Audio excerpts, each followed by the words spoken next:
বিগত ১৭ বৎসরে ফ্যাসিস্ট হাসিনার আমলে বিএনপিকে কোণঠাসা করতে পারেনি।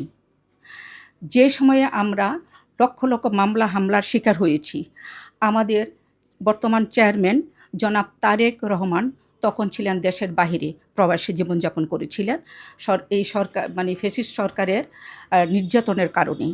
এখন আমাদের নেতা বাংলাদেশে আছেন, চলে আসছেন। আমাদের নেতা যেভাবে আমাদেরকে দিক নির্দেশনা দিবেন আমরা সেইভাবে কাজ করব। আর তাছাড়া আমরা কোণঠাসা হব না। এই জন্য হব না, যেই সরকার আমাদেরকে এত নির্যাতন করেছিলেন শেখ হাসিনা, সেই সময় আমরা কোণঠাসা হইনি। বর্তমানে কোণঠাসা হওয়ার প্রশ্নই ওঠে না। নেতাকর্মীদের জন্য এতটুকু বলার আছে, সবাই ধৈর্য ধারণ করা। আর যেখানে মঞ্জু ভাই আমাদের একটা দেবিদ্বারের আমাদের একটা সফট কর্নার ছিলেন, উনি আমাদের 4 বার এমপি ছিলেন সাবেক।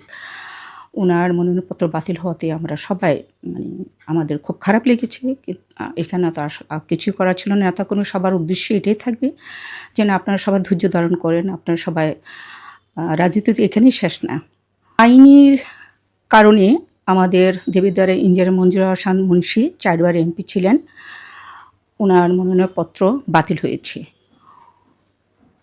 আমরা যারা নেতাকর্মী ওইখানে আছেন, আমরা তো স্বাভাবিক কারণ আমাদের একটু মন খারাপ হয়েছে, যেহেতু আমরা 17 বছর পর ভোট দিব, সেই ভোটটা আমাদের একটু দিতে পারছি না ধানের শীষে। তো নেতাকর্মীরা সবাই মন খারাপ করেছেন এবং বিভিন্ন জায়গা থেকে ফোন করেছে এখন কী হবে। কিন্তু যেহেতু আইনি লড়াইয়ের কারণে সেইখানে তার মনোনয়নপত্র বাতিল হয়েছেন, সেখানে তো আর আমাদের বলার কিছু